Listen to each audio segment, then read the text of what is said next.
नमस्कार बंधुरा पूजा kitchen with village ফুডে আমার সকল বন্ধুদের জানাই অনেক অনেক স্বাগত। তো দেখুন আজকে কিন্তু একটা পাকা তালের দুর্দান্ত রেসিপি নিয়ে চলে এসেছি। তার জন্য কিন্তু রেসিপিটা অবশ্যই প্রথম থেকে শেষ অবধি দেখার অনুরোধ রইল। আর যেসব বন্ধুরা নতুন আসবেন অবশ্যই কিন্তু একটা লাইক দিয়ে চ্যানেলটাকে সাবস্ক্রাইব করে আমার পাশেই থাকবেন, বেল আইকনটি বাজিয়ে দেবেন যাতে পরবর্তী নোটিফিকেশনগুলো খুব সহজেই পেতে পারেন। এখানে দেখুন আমি গ্যাসের মধ্যে একটা এরকম তার জালি বসিয়ে দিয়েছি, তার মধ্যে একটা পাকা তাল দিয়ে দিয়েছি। এই তালটাকে এবার আমি একটু মিডিয়াম টু লো ফ্লেমে করে ভালো করে পুড়িয়ে নেব একটু। তো আজকে আমি যেভাবে রেসিপিটা করব এইভাবে একবার হলেও বানিয়ে দেখবেন বন্ধুরা, দুর্দান্ত হয় খেতে, খুবই সুন্দর হয়। তালের যে তালে যেই রসটার একটা কাঁচা গন্ধ হয় সে কাঁচা গন্ধটাও থাকবে না, আর খুবই সুন্দর হয়। এবার খুব ভালো করে আমি তালটাকে একটু ঘুরিয়ে ঘুরিয়ে পুড়িয়ে নিচ্ছি। এই দেখুন এবারে এই সাইডগুলোও একটু এইভাবে পুড়িয়ে নিচ্ছি, চারিধারটাই আমি একটু হালকা করে পুড়িয়ে নেব। এতে যদি তাল যদি শক্ত থাকে সে তালও কিন্তু একটু নরম হয়ে যাবে, আর তালের রসটা বের করতেও খুব সহজ হবে। আজকে আমি আপনাদের খুব সহজভাবে তালের রস কিভাবে বার করবেন সেটাও আপনাদের দেখাবো। তালটাকে পুড়িয়ে রেখে দিয়েছি, আর এদিকে আমি একটা এরকম মিক্সির জার নিয়ে নিয়েছি। এবার এখানে নিয়েছি এক বাটি মতো চিড়েটাকে মিক্সির জারে দিয়ে দিচ্ছি। আজকে আমি বন্ধুরা আপনাদের চিড়ে দিয়ে একটা তালের দুর্দান্ত বড়া রেসিপি দেখাবো। তো অবশ্যই কিন্তু রেসিপিটা দেখার অনুরোধ রইল প্রথম থেকে শেষ পর্যন্ত। এবার এর মধ্যে দিয়ে দিচ্ছি ওই বাটির হাফ বাটি মতো সুজি। এবার দিয়ে দিচ্ছি ওই বাটির এক বাটি মতো চিনি। তো আপনারা যেমন মিষ্টি খাবেন এখানে সেরকম অনুযায়ী মিষ্টির পরিমাণটা একটু কম বেশি করে নেবেন। এবারে সব কিছুকে একসাথে একটু গুঁড়ো করে নেব, খুব বেশি গুঁড়ো করার প্রয়োজন নেই। এই দেখুন গুঁড়ো করে নিয়েছি, এবার একটা পাত্রের মধ্যে ঢেলে নিচ্ছি। এই দেখুন ঠিক এইভাবে গুঁড়ো করে নিয়েছি। সুজিটা কিন্তু একটু দানা দানাই আছে, আর চিড়েটা গুঁড়ো হয়ে গেছে।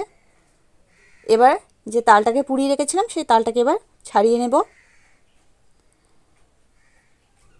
এই দেখুন গায়ের এই পোড়ানোর জন্য গায়ের এই ছালগুলো খুব সহজেই ছেড়ে চলে আসছে।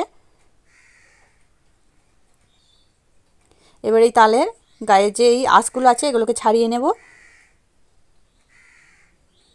তো আপনারা বন্ধুরা অনেকভাবেই তো তালের রস বের করেন, আজকে আমি যেভাবে বানাবো এইভাবে একবার এই তালের রসটা বের করে দেখবেন, খুব সহজ।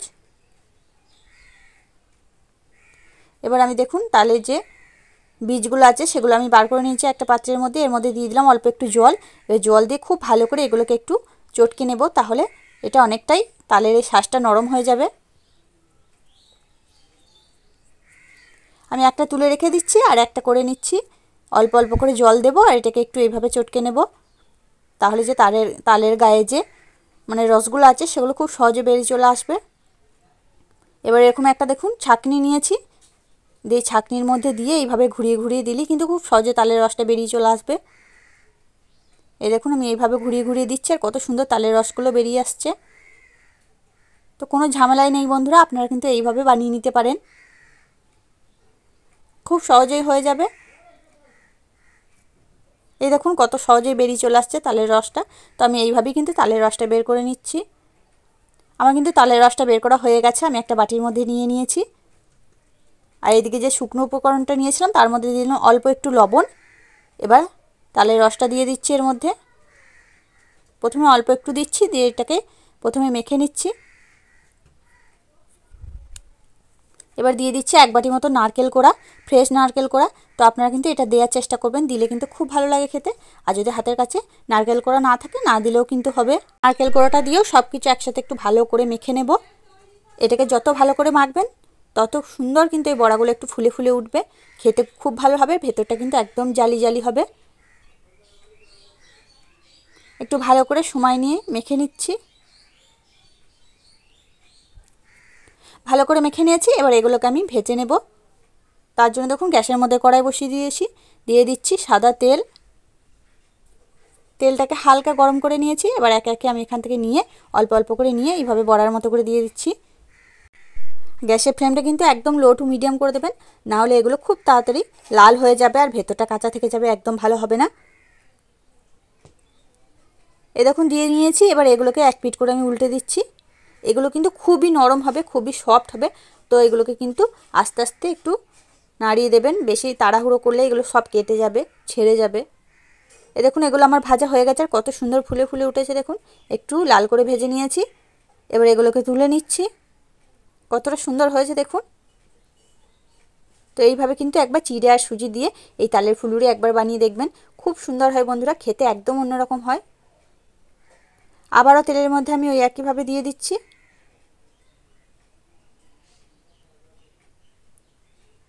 তো আপনারা তো তালের রেসিপি অনেকভাবেই খেয়েছেন, আজকে আমি যেভাবে বানালাম এইভাবে কিন্তু বন্ধুরা একবার হলেও বাড়িতে বানিয়ে দেখবেন।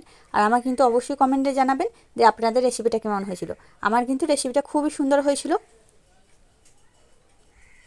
এবার এগুলোকেও দিয়ে দিচ্ছি, এগুলোকেও মিডিয়াম টু লো ফ্লেমে করে একটু লাল লাল করে ভেজে নিচ্ছি। এগুলো আমার ভাজা হয়ে গেছে দেখুন। তো এর থেকে আর বেশি এগুলোকে আমি লাল করব না। এবার এগুলোকেও তুলে নিচ্ছি আর বাকিগুলোকেও সব এই একইভাবে ভেজে নিয়ে আসছি। এই দেখুন বন্ধুরা, আমার কিন্তু সব বড়াগুলো তৈরি করা হয়ে গেছে, কতটা সুন্দর হয়েছে দেখুন।